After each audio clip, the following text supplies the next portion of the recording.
To paraphrase Mark Twain, accidents can sometimes turn out to be the greatest inventors of them all. Sometimes when we get things wrong, a situation can turn out even better than we'd ever imagined. This even applies to the world of Hollywood. Some of the most successful movies and iconic scenes might never have existed without a few happy little accidents along the way. With that in mind, I'm Ellie with What Culture, and this is 10 mistakes that actually improved the final films. Number 10. Farts and laughter changed the tone of this scene. Bryan Singer's The Usual Suspects is arguably his greatest work. One of the film's most iconic scenes is the lineup, memorable for the moment when the unintelligible Fenster, played brilliantly by Benicio del Toro, steps forward and delivers his line, much to the amusement of his colleagues. Singer originally wanted this to be a serious scene, but the story goes that Del Toro had a bad case of gas on the day of filming, with Kevin Pollak recounting how Del Toro farted like 12 takes in a row. The actors kept giggling and putting each other off their lines, and Singer got mad after an entire morning was wasted trying to film the scene. Even after the cast got yelled at by the director, they still couldn't keep it together, and Singer decided to just keep the laughter in the final cut, using it as a way to develop the characters and establish the beginnings of a bond between them. Number 9. A filming error led to an extra special ending.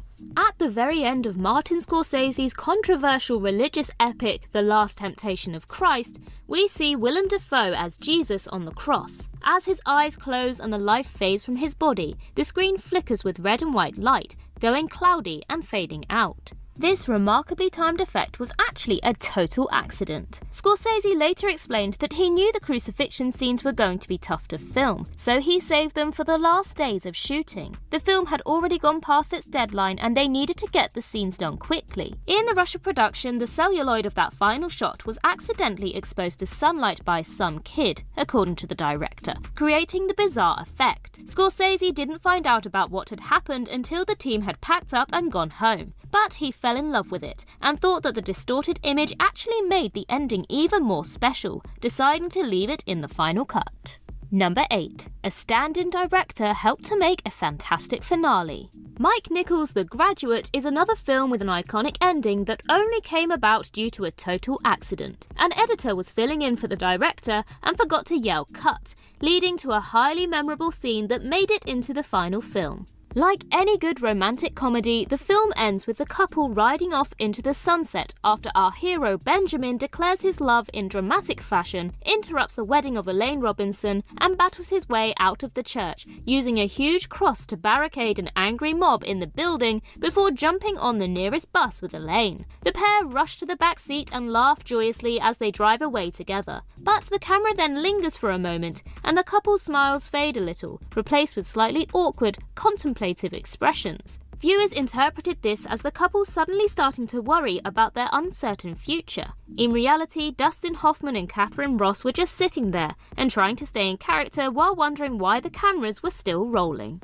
Number 7. A clumsy actor creates a comedic clip. Part of what makes Guardians of the Galaxy such an enjoyable film is the unique cast of characters and their special sense of humour. Unlike other heroes, the Guardians are a little weird, a little flawed, and fully capable of making mistakes. Nobody exemplifies this better than Star-Lord. The first movie opens up with Star-Lord dancing around, and the movie is littered with little charming moments like that which help the audience grow attached to the character. One of those moments, however, was purely accidental. During one of the film's scenes, Star-Lord and co meet up with the Collector in order to sell an orb stolen earlier on. In a perfectly in-character moment, Star-Lord reaches out to hand over the orb, accidentally dropping it in the process. It's a moment that only lasts a second, but got big laughs from audiences all over the world, and it was entirely unintentional. Chris Pratt really did accidentally let the orb fall, but caught it quickly enough and decided to stay in character to finish the scene. Director James Gunn really enjoyed the shot and chose to leave it in.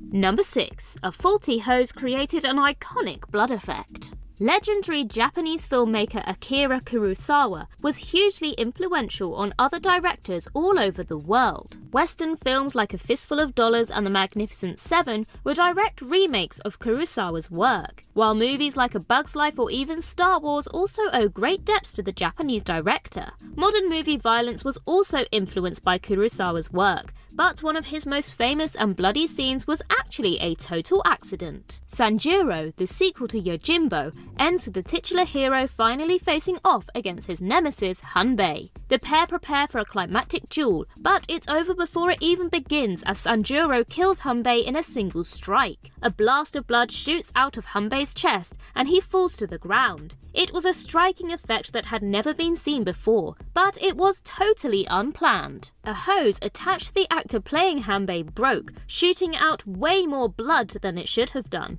The force of the hose nearly sent the actor off balance, but he stayed in character and finished the scene, with Kurosawa leaving it in the final cut. This effect wowed audiences at the time and has become a staple of samurai movies, as well as being used in plenty of Western exploitation films and horrors. Number 5. Producers found a perfect mask in an unlikely place. Few horror movie symbols are more iconic than the Scream Ghostface mask. It's right up there alongside Freddy Krueger's claws and Jason's hockey mask as one of the most easily recognizable images of the horror genre. So you might think that a huge amount of thought and planning went into the design of it, right? Nope.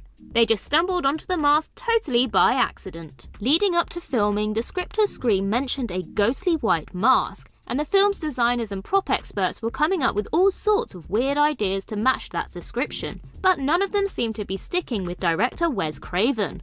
Fortunately, while scouting out an old lady's house as a possible filming location, producer Marianne Maddalena spotted an old Halloween mask lying around. She picked it up and showed it to Craven, who thought it was perfect for the film. However, as the mask was made by a costume company, the Scream production team wasn't legally allowed to use it. They made a bunch of different versions based on the design, but none of them felt right, so Craven chose to just shoot with the original and get in touch with the costume company to work out some sort of deal.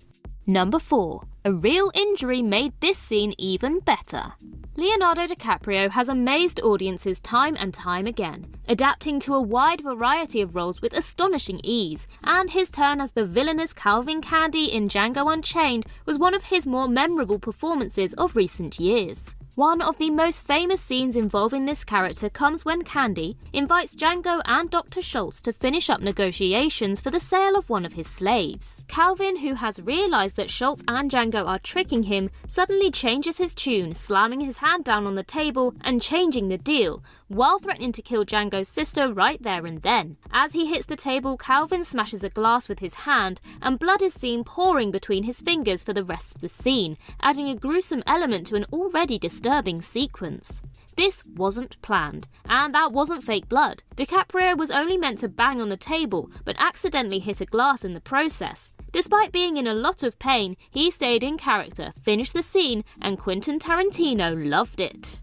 Number 3. The lightsaber sound was made by a broken microphone. The power of sound is often overlooked, but it plays a vital role in countless films. One of the best-known sound effects of them all is the lightsaber swish. It's easy to imagine that tons of work and testing went into the creation of this sound, with designers and experts going through all sorts of tests and trials before finally settling on a sound that worked. In truth, the effect was once again made by accident. Sound designer Ben Burtt was tasked with bringing the lightsaber to life. It was Burtt's first big film and he was ready to do whatever it took to get the right sounds, even recording a bear's growl to capture a sound effect for Chewbacca. For the lightsaber, Burtt walked past the TV while holding a broken tape recorder.